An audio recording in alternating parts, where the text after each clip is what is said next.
So here's something that really shouldn't happen. A future king walks into a family summit that took months to organize. A private meeting at Windsor, senior members of the family are there, and the entire gathering has been carefully constructed to resolve an issue the family has been quietly circling for nearly a year, and then he cancels it.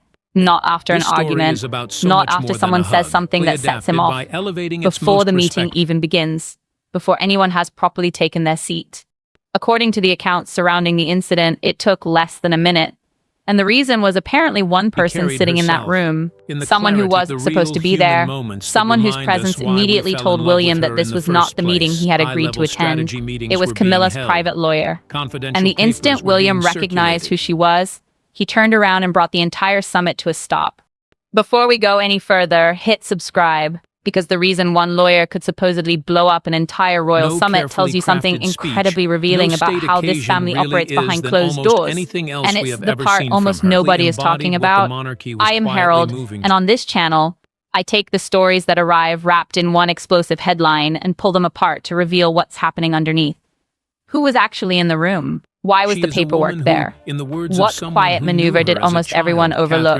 And by the end of this story, you understand something that sounds almost impossible at first. Why, when William found himself facing that lawyer, the safest move available to him may have been to make absolutely certain that the meeting never happened. Because sometimes the strongest move you have isn't winning the room, it's refusing to give the other side a room to begin with.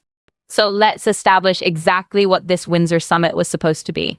Because the word a summit carries a lot of weight here, and you need to understand why. Within this family, a summit is simply a conversation. It is an unusual, deliberate, heavily coordinated event. The sort of gathering that only happens when something significant needs to be resolved and the normal channels have stopped working. And there is a very real precedent for this.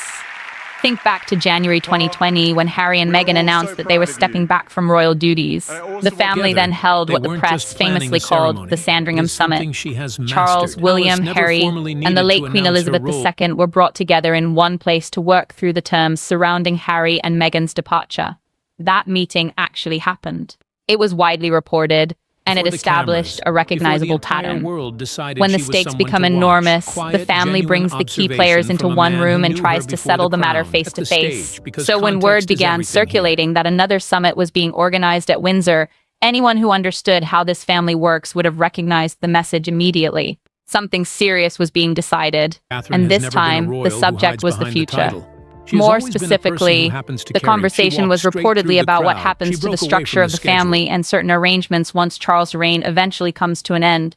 And there's another piece of the background you have to keep in mind, because without it, the summit can sound routine when it was. Charles was diagnosed with cancer in early 2024. That diagnosis was publicly announced by Buckingham Palace. And although the king has continued carrying out duties while undergoing treatment, the diagnosis fundamentally changed the emotional atmosphere surrounding the family. Suddenly, questions that everyone had previously been able to leave unanswered became much harder to ignore. Questions about the future, questions about who controls what, questions about where certain people will stand when the crown eventually passes to the next generation. Those questions were no longer distant hypotheticals. They suddenly had a clock attached to them. Quick note before we continue, everything I uncover that does make it into these videos goes into a free weekly letter. Join more than 10,000 royal insiders at crownletter.com. The link is waiting in the pinned comment below. And if you were watching on your television, simply point your phone at the QR code on the screen. Because nothing has a way of focusing a family with a lot at stake, quite like a deadline they control. That was the pressure sitting underneath this summit. It was necessarily a crisis playing out in the headlines. It was something quieter, something deeper. The growing sense that the opportunity to settle certain questions was beginning to disappear. And now think about why Windsor was chosen. Because even the location carried a message. This family has several places where important conversations can take place, and each location communicates something different. A meeting at Buckingham Palace feels like state business. It is formal, institutional, and connected to the machinery of the monarchy. Clarence House is different. That is Charles' territory, his home ground, the king's personal space. But Windsor carries another kind of meaning. Windsor is the old heart of the family. It is a place filled with generations of private history, memories, tradition, and personal connections. It's the setting they can turn to when they want something to feel less like government and more like family. More like blood than bureaucracy. So choosing Windsor was, in effect, choosing intimacy. The message was subtle but powerful. This is family, not an institution. Come here as a son, not as a rival. And that framing, as we are about to see, may not have been as innocent as it appeared. Because the more a room is presented as a private family environment, the easier it becomes for people to lower their defenses. And someone lowering their guard was apparently exactly what mattered.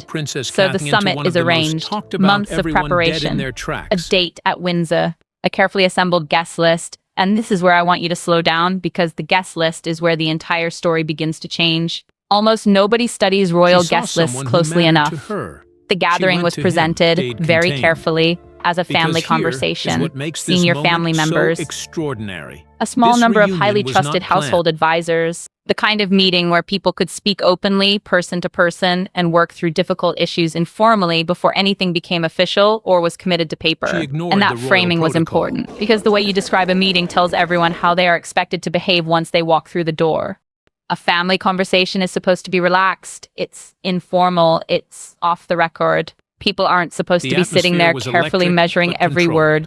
You can say things in a family setting that you would never dream of putting into a formal document because, at least in theory, it's family talking to family.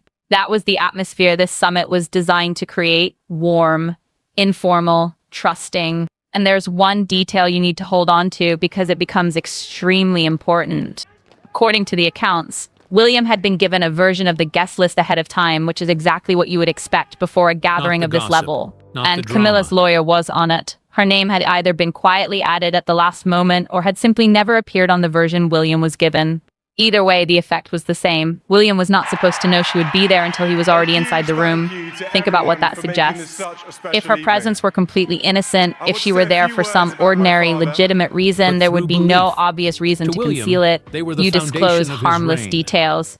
You conceal the details that only work if the other person does see them coming. And that's why the missing name matters so much. The fact that the lawyer was kept off the guest list becomes, in this telling, a kind of fingerprint.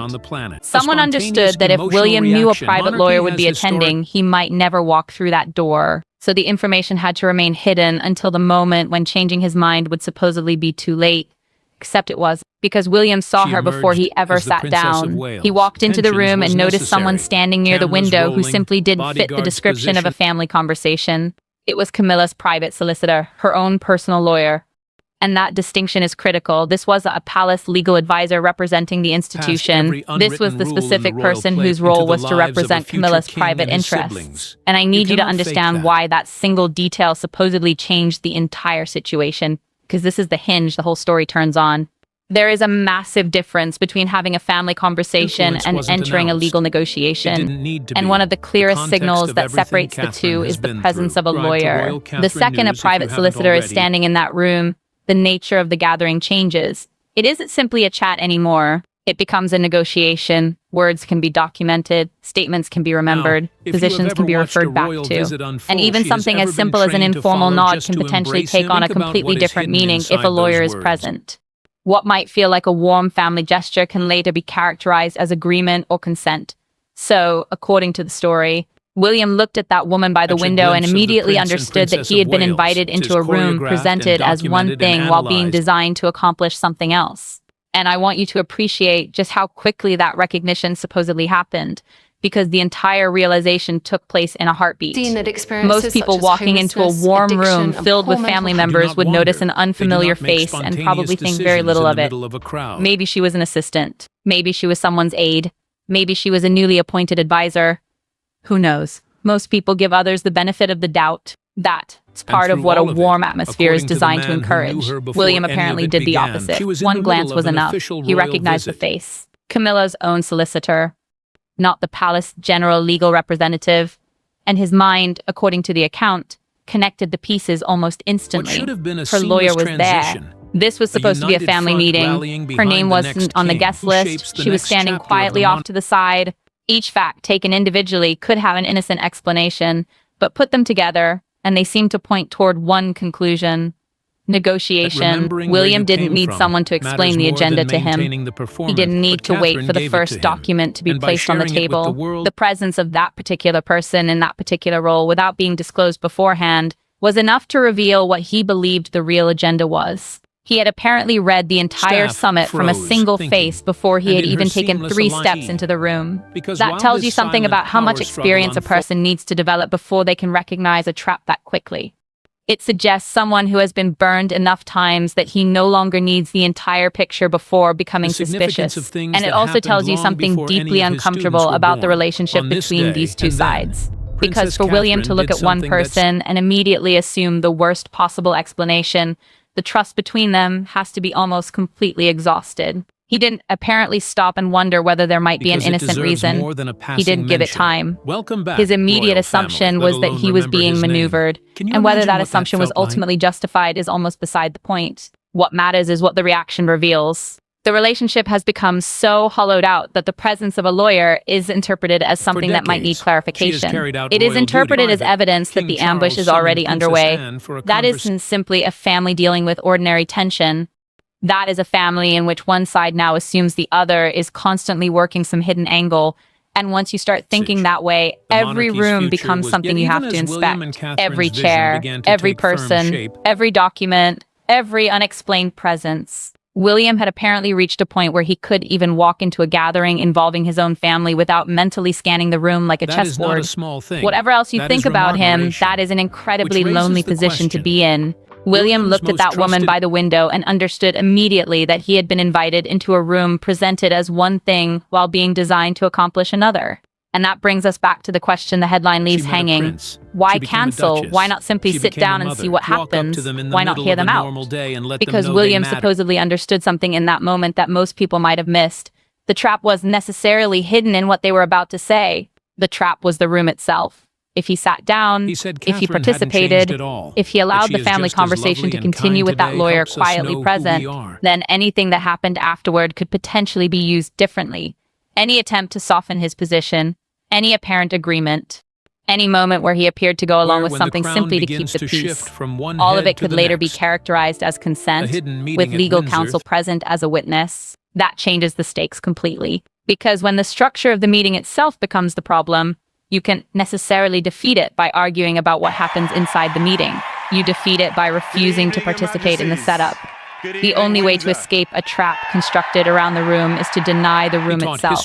So William did exactly that. He didn't debate.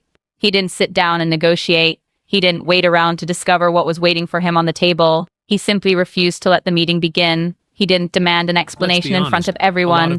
He didn't challenge the people in the room. He simply made it clear that the meeting was not going ahead, and then he walked out. And by doing that, he removed the one thing the entire setup supposedly depended on.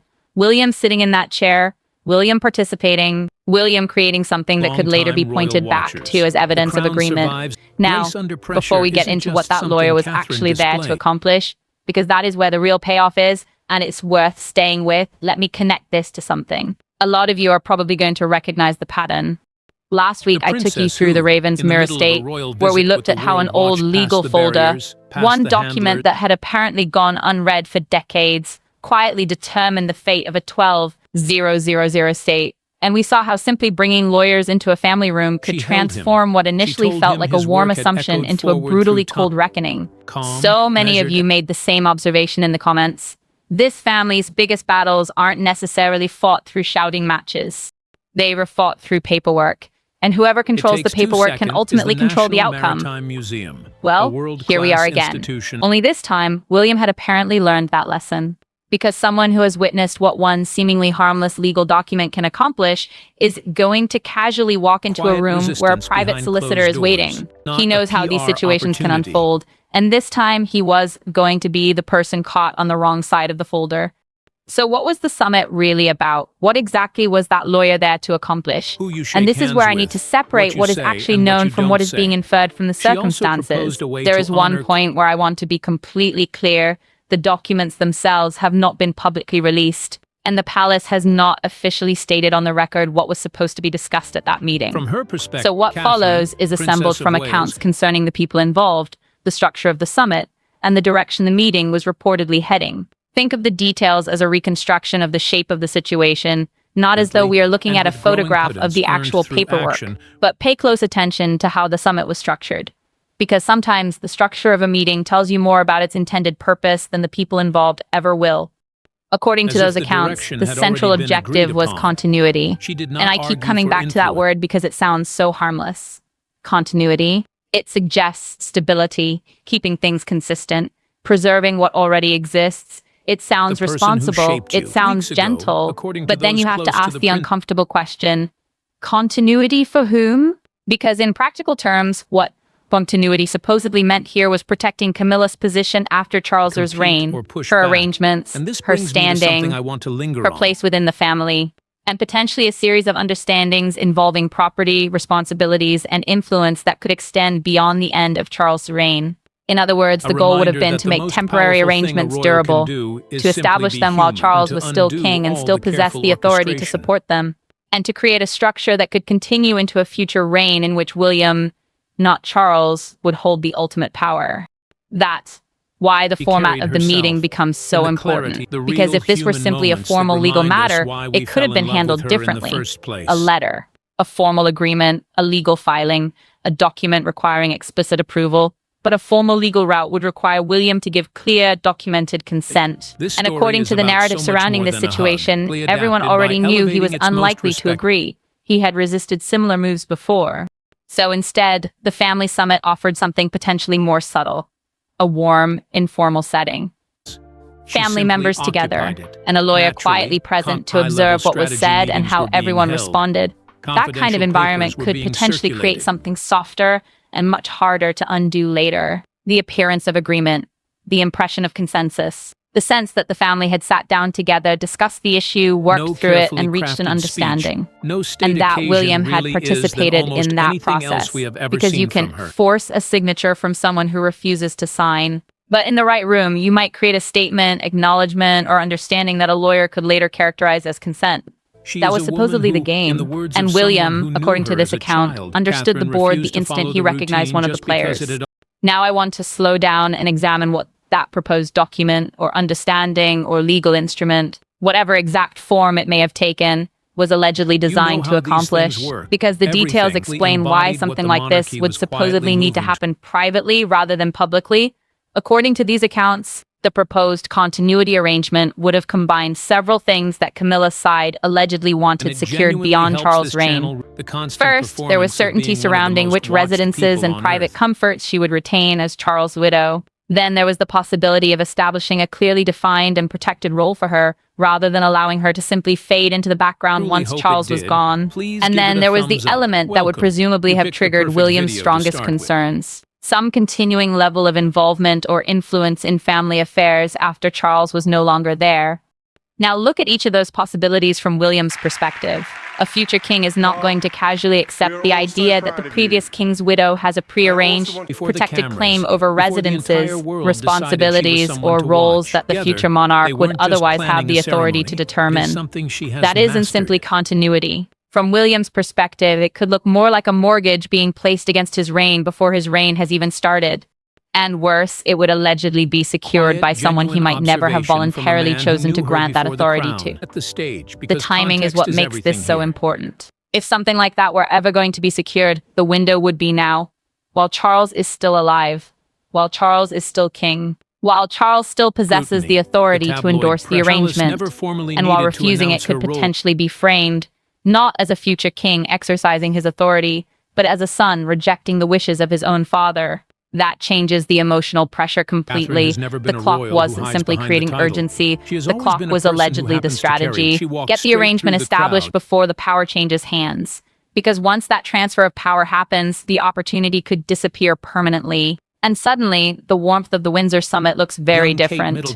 Think about every soft detail we've already discussed. The intimate location, the family-oriented framing, the informal atmosphere, the suggestion that everyone was simply gathering to talk things through. If the accounts are accurate, none of those elements were accidental. They were part of the design. The purpose would have been to lower William's defenses enough that, during a warm afternoon with his father, he might say something accommodating in the moment, something that sounded harmless. Something intended simply to keep the peace, only for a lawyer standing quietly nearby to later record that moment as evidence that William had agreed. And that's the part that becomes genuinely chilling when you look at it from that perspective. The room was designed to feel hostile. They didn't need to surround William with aggression. They didn't need to threaten him. They didn't need to corner him with confrontation. They created something much more subtle. They created a room designed to feel safe, because the kindness of the room was supposedly the weapon. And that is what makes the entire setup so unsettling once you see the pattern. They created the most disarming environment they possibly could, because getting William disarmed was exactly what they needed. You can force a signature from someone who refuses to sign. But perhaps, in the right room, you can create a statement or understanding that a lawyer could later characterize as consent. And William, according to this account, understood the board the moment he recognized one of the players. But there's another layer to this story, and I don't want to reduce it to a simple story of heroes and villains. Because honestly, there is something genuinely tragic about almost everyone involved. Start with Camilla. Her fear is real, and it's deeply human. When Charles dies, Camilla's circumstances change almost immediately, and almost certainly not in the direction she would want. She becomes, in effect, the widow of a former king. She may retain her title, but the entire structure of support, influence, and standing that exists because her husband occupies the throne would change dramatically. The residences, the staff, the access, the influence, the automatic position near the center of royal life. Much of that comes directly from Charles being the reigning monarch. And when his reign ends, so does much of the institutional power attached to it. Her future in that new reality would then depend heavily on the goodwill of a man with whom she has never shared an especially close relationship, William. So imagine what that must feel like. Imagine knowing that losing your husband could also mean losing much of the protection and security that came with his position. And then imagine that the person who eventually holds the authority to determine your future is your stepson, with whom the relationship has been strained for decades.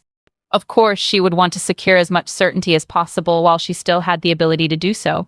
Of course, her representatives would push for a conversation. Fear like that doesn't automatically make someone a villain. Sometimes it simply makes someone desperate to build a wall before the storm they can already see approaching. And I want to explain the mechanics of that fear, because I think people underestimate just how dramatic the transition can be for a queen consort who suddenly becomes a widow. Right now, Camilla sits near the center of the institution, the residences, the staff, the ceremonial appearances, the official standing, the access. But much of that isn't hers independently. It is attached to her position as the wife of the reigning monarch. In that sense, it is borrowed from the power of the throne. And when Charles dies, that arrangement changes. She retains her title. She retains whatever personal wealth genuinely belongs to her.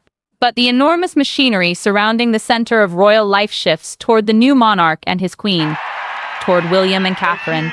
And Camilla could move almost overnight from being at the heart of the family to standing much closer to its outer edge. That would be a brutal adjustment for anyone.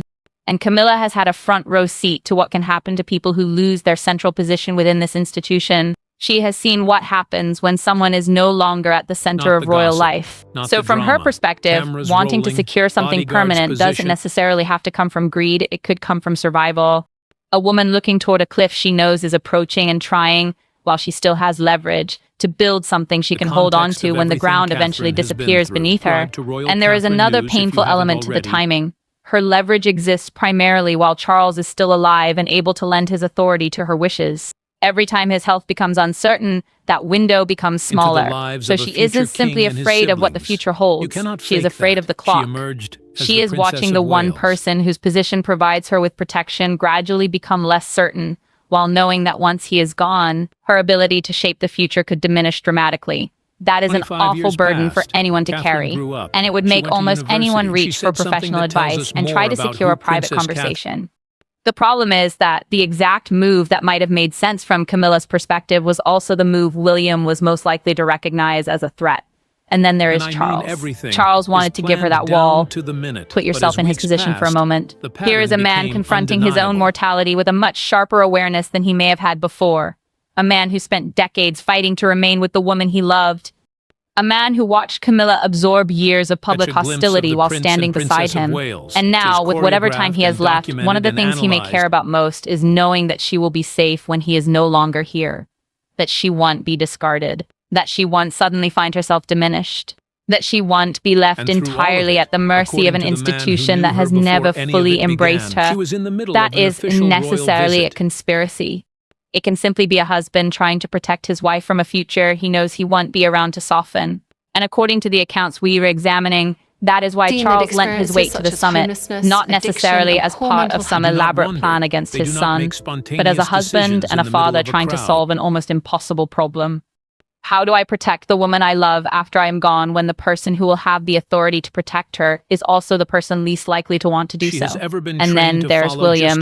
This is where Diana becomes impossible to ignore, because you cannot fully understand William's reaction without understanding that history. William has spent virtually his entire adult life watching the institution around him manage situations, arrange outcomes, and quietly influence events behind closed doors. And he has never been particularly comfortable with that machinery, because the last time the institution operated behind the scenes to manage a difficult situation and protect what it considered institutional stability, the person who ended up on the wrong side of that process was his mother. William was only 15 years old when he learned, in the most permanent way imaginable, what this machine can do to people it decides have become inconvenient. That kind of lesson does simply disappear. It becomes part of the way you interpret the world. So imagine William walking into a room filled with soft language, a carefully created family atmosphere, warm surroundings, a supposedly informal conversation, and then a private lawyer quietly positioned near the window. To someone else, that might look like an ordinary family discussion. To William, it could look completely different. It could look like the machine doing exactly what the machine has always done. Only this time, it was wearing the face of family while doing it. That is why his refusal may have been about more than legal caution. It could have been instinct, a lifelong resistance to being managed. He was simply thinking about protecting his own future. He was thinking about his children. He was thinking about the line of succession. He was thinking about the authority he would eventually inherit. But underneath all of that was something much more personal. He was refusing, at a level far deeper than strategy, to be handled the way he believes his mother was handled. And that may be the real reason the lawyer's presence mattered so much. William was simply looking at a solicitor. He was looking at an entire history of closed doors, carefully chosen words, institutional calculations, and decisions made on behalf of people who were expected to accept them quietly. And this time, he recognized the pattern before the door could close around him. And I think that's the part a headline can never truly capture. Because a headline makes William look like the cold one. The man who walked into a family meeting and shut it down almost immediately. The man who supposedly refused to even take his seat. But to understand his reaction, you have to understand what a room like that represents to William personally. Diana spent the final years of her life believing that she was being managed, and not entirely without reason. She believed decisions concerning her life were being made around her, that arrangements involving her were being handled inside institutions and private rooms by people who had already decided how her story was supposed to unfold. And her son watched all of it. He absorbed it. Then, at just 15 years old, he walked behind her coffin while that same institution organized the choreography surrounding her funeral. That kind of experience leaves a mark. So decades later, when William enters a warm family room that appears designed to gently guide him toward an outcome that someone else has already determined, with a lawyer positioned nearby to record or witness his corporation, he is simply looking at a legal issue. He is seeing the oldest and deepest pattern he knows. Only this time, that pattern is wearing a friendly face. His decision to walk away was necessarily cold. In some ways, it was the opposite. It was the reaction of a man who feels these things too deeply to sit comfortably inside them. And here's the quiet irony that keeps coming back to me. The intimacy of Windsor. The family-oriented framing. The invitation to come as a son. All of it was presumably meant to reach the sentimental part of William and lower his defenses. But it reached something completely different. Instead of thinking about family, he thought about the machinery behind the family. Instead of relaxing, he became more alert. The warmth that was supposed to lower his guard did exactly the opposite. It raised it. Because when warmth is being used to manage him, that warmth becomes the very thing his entire life has taught him to distrust. They were aiming for his heart, but they hit his memory. And his memory told him one thing: leave. So now go back through those 60 seconds. But this time, look at them knowing everything we've just discussed. The room is prepared. The atmosphere is deliberately warm. Charles is there, hoping this conversation can finally resolve the issue that has been weighing on him. Camilla is there, hoping the protective wall can be built while there is still time. And the lawyer is there, positioned and ready to observe whatever consensus the afternoon might produce. Then William walks in. He is the one variable the entire arrangement depends on, and he is also the one variable nobody can completely control. The whole structure requires William not to recognize what the room actually is. It requires him to sit down. It requires him to accept the family framing. It requires him to relax. And then, slowly, to allow the conversation to move him towards something that might eventually look like agreement. Instead, he notices the lawyer. One glance, that woman standing near the window becomes the tell, and William supposedly understands it immediately.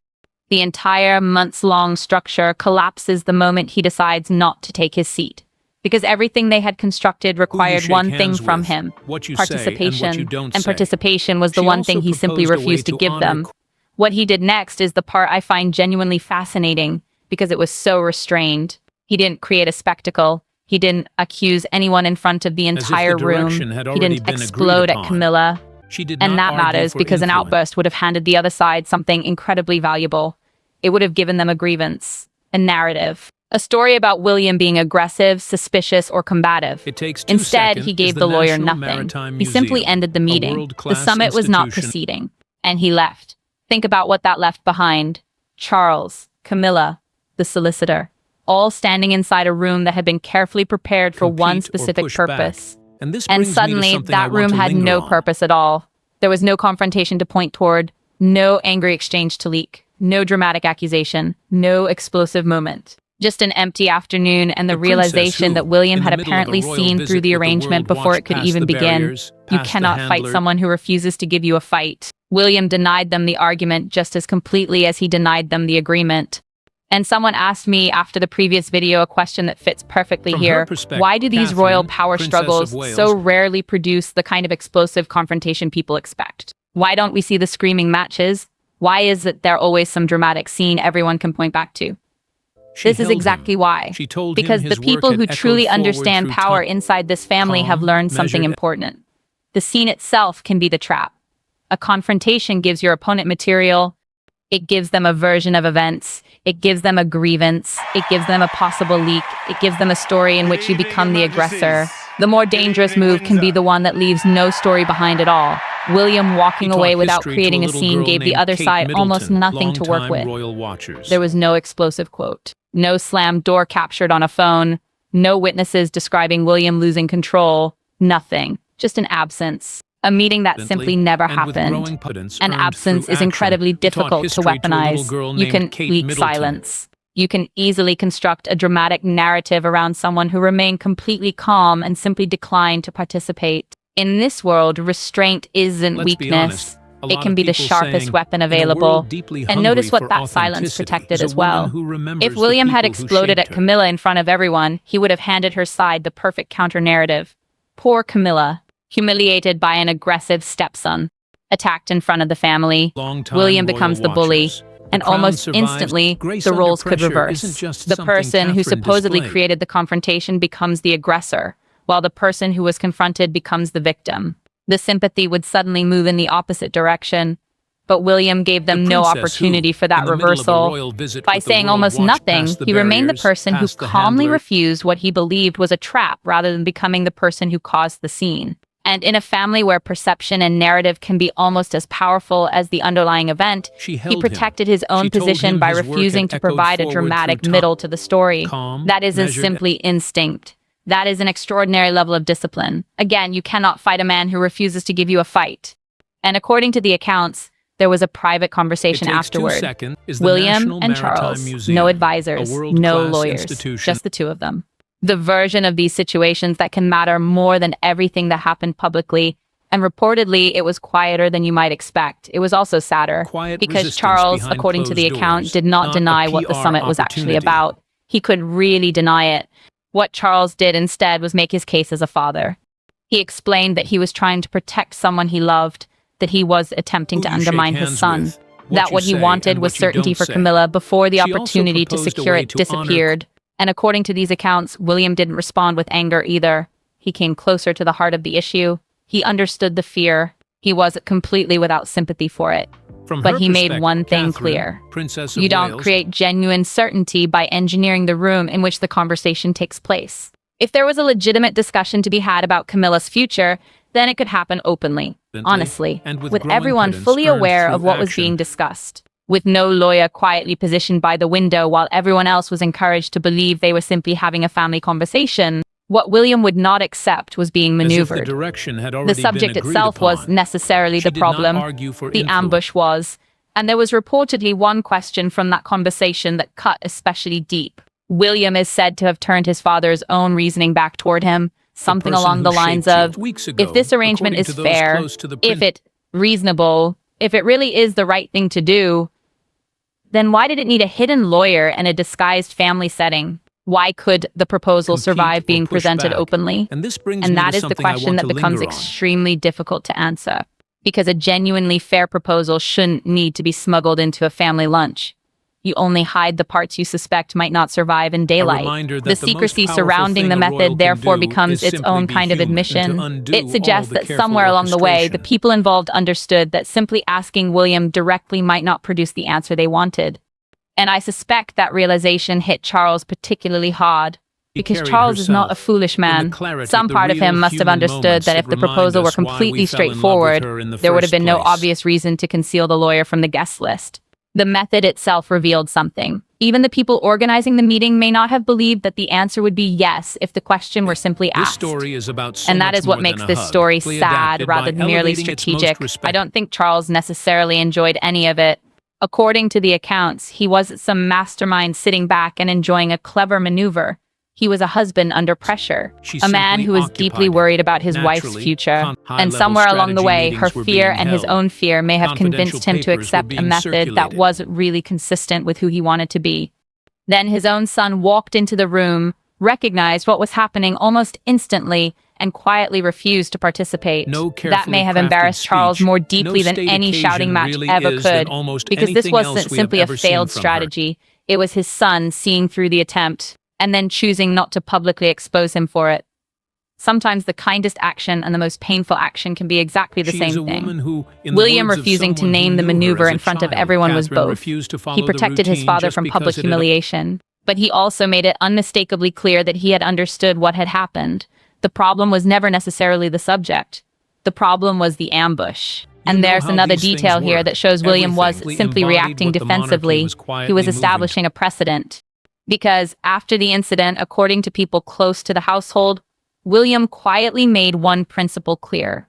If a meeting is presented as a family conversation, then it needs to actually be a family conversation. And if legal representation is going to be present in any capacity, that needs to be disclosed to everyone beforehand and disclosed in writing. That single decision closes the loophole the summit had supposedly been designed to exploit. He didn't just stop what was happening that afternoon. He made it much harder for the same tactic to be used against him again. The informal family room, the lawyer quietly positioned in the corner, the surprise element. That door was now closed. And if you want to call that punishment, it was a public humiliation. It was something much more permanent, a structural change that quietly removed the method Camilla's side might have relied upon. And then there was Princess Anne. According to some accounts, she understood what had happened faster than almost anyone else. And reportedly, she said what she thought in the blunt, unmistakable way that has become characteristic of her. A lawyer appearing at a supposed family meeting was an accident.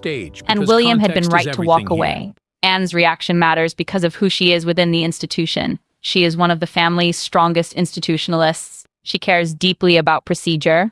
She cares about doing things properly. So for Anne to support William's decision to leave tells you something important. It suggests this wasn't necessarily viewed internally as William simply being difficult. It was seen, at least by someone deeply committed to protocol, as the appropriate response to an inappropriate setup.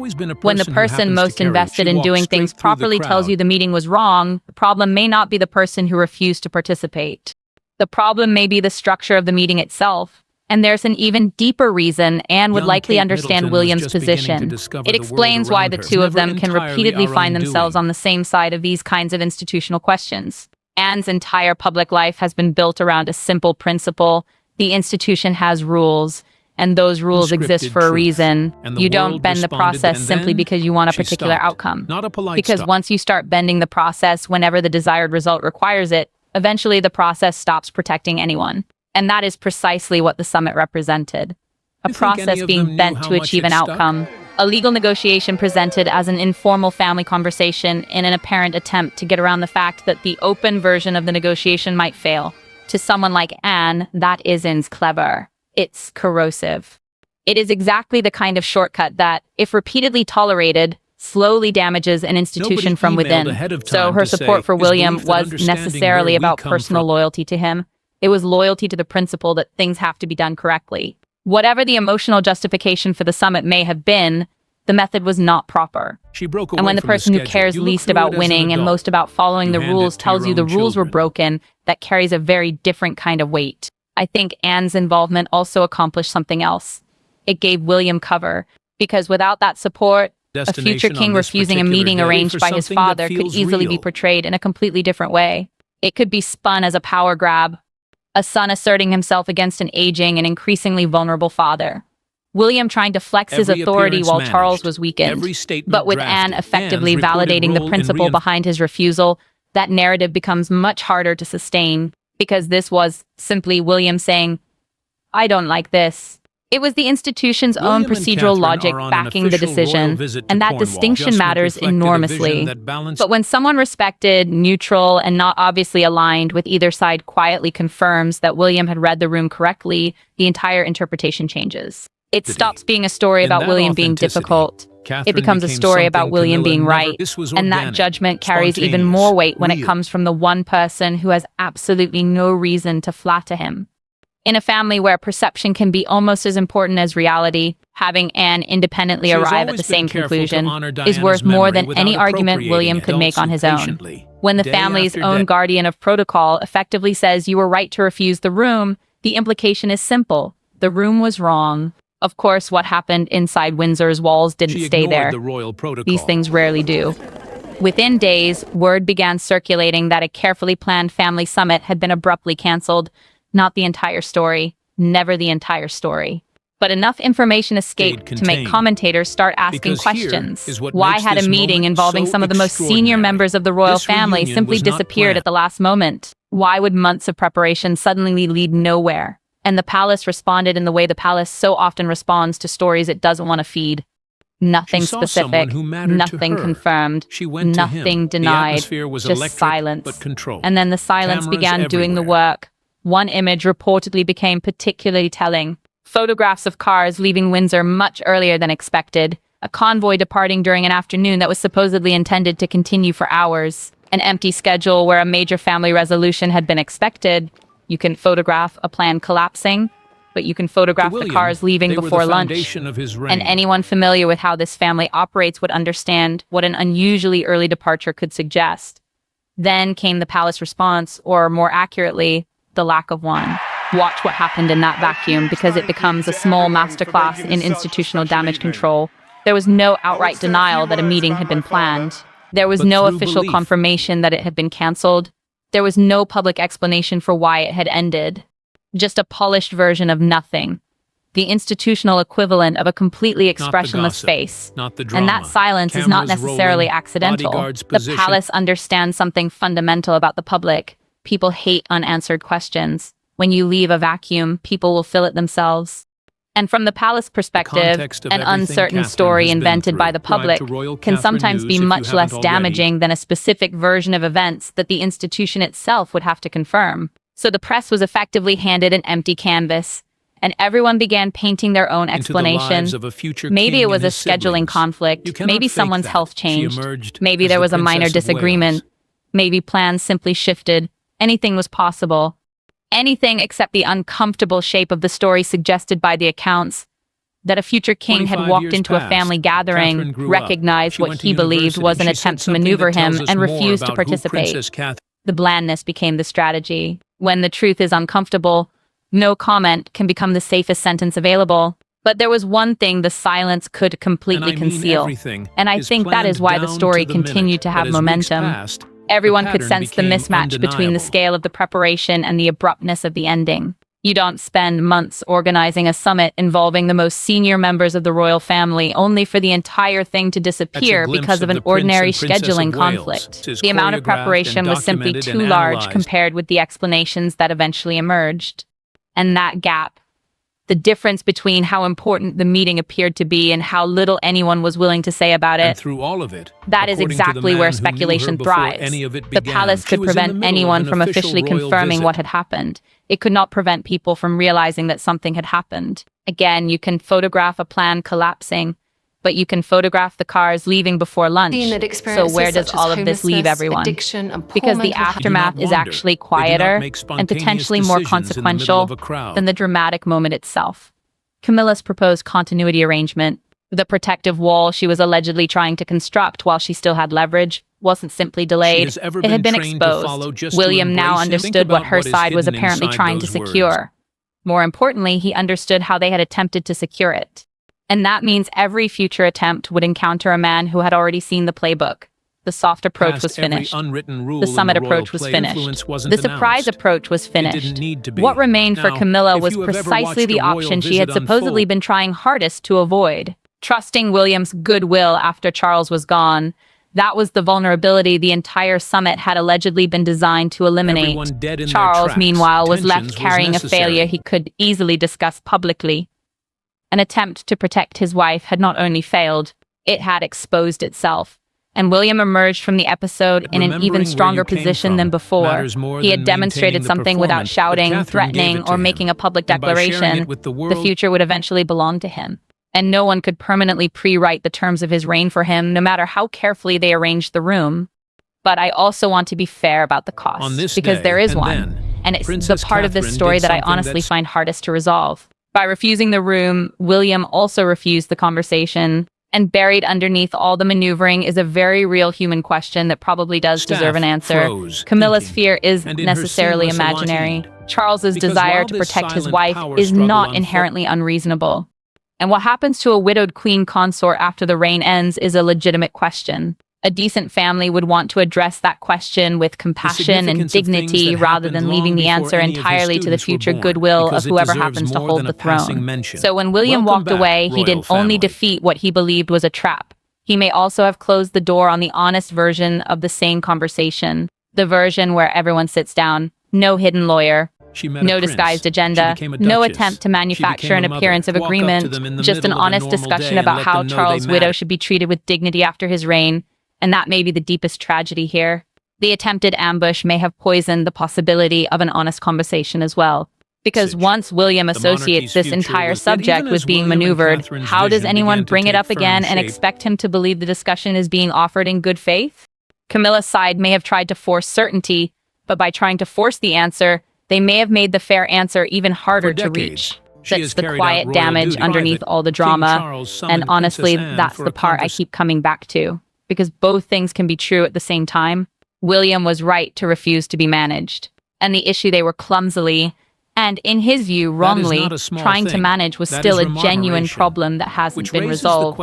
He won the immediate battle cleanly, but the underlying question remains, what happens to Camilla when Charles is no longer here? That question is just as unanswered now as it was before the summit was ever planned. All the summit ultimately proved was that the issue could not be resolved through pressure. It didn't bring anyone closer to resolving it through trust. And trust between these two sides is precisely the currency that has been in desperately short supply for roughly 2 decades. And here's the thought I keep turning over, the one that stays with me after everything we've just walked through. Everyone who entered that Windsor Summit believed the meeting itself was the event. But it was. The real event was William noticing a lawyer standing near a window and deciding within a single second that he was not going to take his seat. The most consequential thing that happened that day was something that never happened. The meeting never took place. The agreement was never reached. The signature was never requested because the person whose signature or participation would have mattered most walked away before anyone could ask for it. And in this family, the loudest moves are rarely the moves that matter most. The real move was the silence. The closed door. The future king who had learned to read a room the way previous generations learned to read a document. And if there is one lesson buried inside this entire story, I think it is that power in this family has very little to do with volume. The person making the most noise is rarely the person who actually controls the room. The person with the greatest leverage is often the one who notices before everyone else what the room is really designed to accomplish. and then has the discipline and the courage to walk away before the room can close around him. So now I want to hear what you think. Was William right to shut the entire thing down on the spot? Or did he simply slam the door on the one honest conversation this family may genuinely need to have? Because honestly, I keep going back and forth on that question. And if you want to be here when the next quiet move eventually surfaces, remember this. With this family, the summit is rarely the real story. It's what happens before anyone ever takes their seat. Make sure you are subscribed. Thanks for watching, and I see you in the next one.